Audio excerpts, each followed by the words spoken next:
Big L had a name Big for L. himself. He was rapping early. He was signed early. He had some dangerous ass brothers. Brothers, that what Cam said. They was uptown really shaking and moving and shit Yeah. like that. You dig? And that's not my part of town. That was them uptown. sticko You dig? wolves. Yeah, Cam used to be Yeah. scared to death of them to the point he didn't want to come outside. I didn't understand it because I'm from. Listen up, y'all. When it comes to Jim Jones and Cameron and whatever's left of that bond, I honestly don't know if we'll ever see them cool again. Because Jim just hopped on the No Rap Cap podcast, let a few slick shots fly at Cam, and sure enough, Cam wasted no time clapping back. So hold up, this ain't something that started yesterday, right? Both of them have been trading jabs for years, but damn, it's 2026.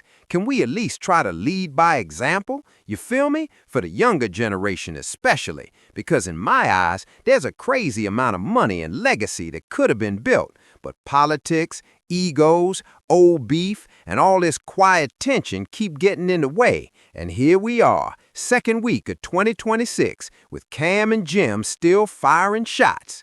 So if you missed what Jim Jones recently said about Cam, I'm about to roll the clip for y'all, and then we're circling right back to Cam's IG response from just moments ago. And listen, y'all, I was dead-ass starting to think a Dipset reunion might actually happen, but after this, I don't know anymore. Y'all gotta tell me how you see it. But let's get straight into this clip so you can hear exactly what Jim Jones said about Cam in that latest interview.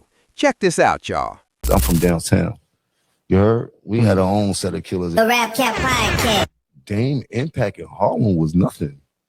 Not to say it like that. Dame came up under hustlers that Impact was it. He was a little dude when it came to hustling in Harlem. He wasn't not no Rich Porter, none of that type of. He wanted to hustle. He wanted to hustle for niggas like Rich Porter and shit like that. Dame from the East Side. We the niggas on the East Side is different from the niggas from the West Side. Now for the East Side, Dame was a big deal to us because we were little and he was coming from the West Side, little car, jewelry, and all that. So when you're young, he's looking like Rich Porter, but in reality, no, he was like this nigga, go to the store, nigga, take a couple grams, get out of here. The Rap Cap Podcast. When he canceled out the street side of it and go into the music business of it, what was his impact with Dipset at that time? He didn't have no impact with Dipset. Dipset, we made our impact on our own. When y'all came over to Rockefeller, did y'all bring a certain energy that kind of ruffled the feathers of like state property and people like that? When we came over to Rockefeller, it was all love. Everybody in the studios doing music, state property, Left Bleak and diplomats. Everybody was doing music. That shit ain't started until they went through all that damn The Joel say Cam took over the rock, huh? I mean, in that sense, The Rap Cap Podcast. Mace was talented. He's a dancer. And Mace didn't excel at the rapping really to after high school. They started getting on and shit like that, and then he excelled and started getting on first and signed first, and then that helped Cam and everybody get on and shit like that. But as far as making a name for themselves in the street, nobody had no name in the street like that. You know what I mean? Big L. Right. Big L had a name for himself. He was rapping early. He was signed early. He had some dangerous ass brothers. Brothers, that what Cam said. They was uptown really shaking and moving and shit like that. You dig? And that's not my part of town. I was uptown. You dig? Yeah, Cam used to be scared to death of them niggas to the point he didn't want to come outside. I didn't understand it because I'm from downtown. You heard? We had our own set. All right, y'all, so you heard Jim loud and clear. He's saying Cam was scared back in the day, scared of Big L and his brothers. Listen, first off, rest in peace to Big L, always. But come on, y'all, are we really digging up old stories again? Because all that does is lead nowhere positive.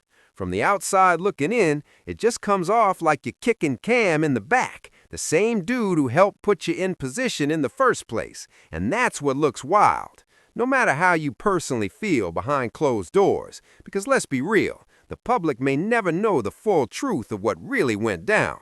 But to the world, we've seen Cam, right? And once you already said Mace showed you how to rap, it gets hard for people to rock with you when you keep throwing shots at Cam. Now listen, I've also seen Cam send shots too, which is why I keep saying this ain't one-sided. Both camps have fired off plenty over the years, you feel me? But damn, whatever happened to just repping the flag? You know what I mean? You gotta look at it like Wu-Tang back in their prime. They had issues, heavy egos, all kinds of internal friction to manage. But today, right now, when you see Wu on that stage, it's unity. Nobody is bigger than the Wu. And that's key. especially for brand success in 2026. Dipset had a lot of people who played major roles in keeping that movement alive and relevant for years. No matter how you slice it, there were a lot of moving parts involved. And yeah, Jim was one of them, but he wasn't doing it alone. That's just facts. So you gotta step back and see the bigger picture. That's why when I watch all these members doing separate interviews and everything feels scattered, I gotta ask, why not keep it under one flag? But hey, maybe that's just a perfect world take. Either way, let's get into Cam's response from moments ago on IG. Of course, Cam definitely saw that clip, and this is what he had to say. Cam said, "How are you worried about me when your heat off and your rent is due?" All right. Then in the caption he added, "I heard it was 7 degrees in the Bronx last night." Now listen, we already saw 50 put it out there that Jim allegedly didn't pay all the money for the podcast studio situation.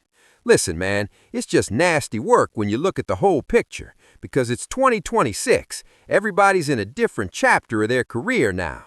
And I get it. Everybody wants to be the boss. I understand that mindset. But come on, y'all. You made legendary moments in hip-hop. Iconic. Unfortunately, the last time we saw everybody together, y'all got bodied by Jada and the Lox. But even still, you made undeniable contributions to the rap game. Platinum records, history stamped. And that's why it's frustrating seeing beef like this drag on. Especially when just recently I'm watching Hell Rel on Jim's platform, then I see Cam on Talk with Flea rocking the Dipset jacket, and I start thinking, hold up, maybe things are finally smoothing out. Maybe they're getting back into good graces. But then, out of nowhere, shots fly again. And let's be honest, this ain't the first time Jim has said things about Cam and Mace, and I already know some of y'all got receipts of Cam and Mace sending shots back at Jim. So yeah, it's been years of back and forth clowning. And like I said, when you're dealing with grown men and egos, it gets messy. But from a fan's perspective, you zoom out and look at the rap game today. Once upon a time, hip-hop's crown belonged to New York, the Mecca. And somewhere along the way, that title slipped. And a lot of people would argue the South has been running it ever since. And then people sit back, wondering what went wrong. You feel me? How do you bring that energy back and restore the honor to where this whole thing started?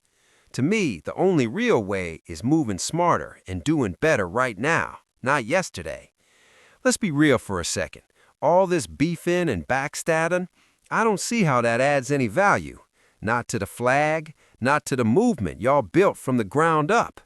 Jim feels how he feels, but that division is exactly what opened the door for Atlanta to take over the rap game. They came in at a time when people were tired of the drama, tired of the non-stop back and forth. Now we're in the podcast era, everybody has a mic, but the strategy is let me throw my homie under the bus. You know what I mean? Let me take shots at the same dude who helped put me in a position to feed my family. That looks insane. And that's why I keep telling fans, you never win in that battle. Not ever.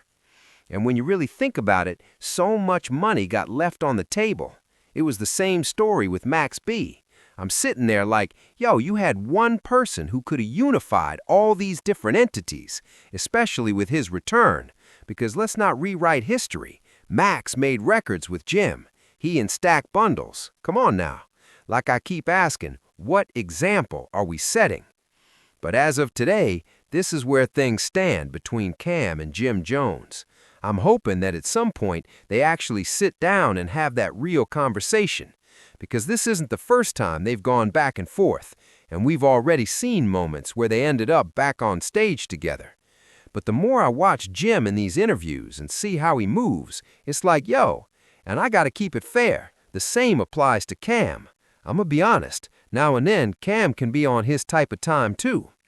So like I said, if we're being real, there's only about 5 to 10 years of shelf life left for these topics. The younger generation already has its own artists, their own wave, their own lane. That's why I keep saying, forget the beef, let's get back to the money. That's where my head is at.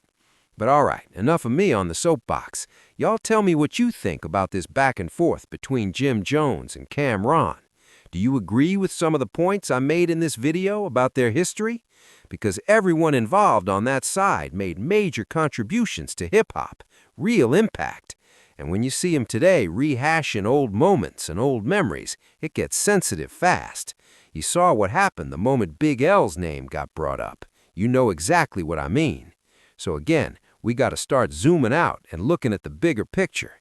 And that bigger picture is restoring order in the rap game. Beef isn't going to get us back to where we need to be. But we also live in a capitalist mindset where everybody wants to be the boss. Everybody is trying to one-up the next person. And I think that's a big part of the issue here. Jim is a boss in his world. Cam is a boss in his world too. But when they're together, you got to remember, Jim played a role for years. And now and then, somebody starts feeling bigger than the program. People got to understand, Dipset and its history should be untouchable. Nothing should come between that. But that's just my take. Drop your thoughts in the comments below. And with that being said, my name is Sensei Rip. Till next time, peace. Y'all wild, man. 2026 and still bucking. All right, y'all, I'm out.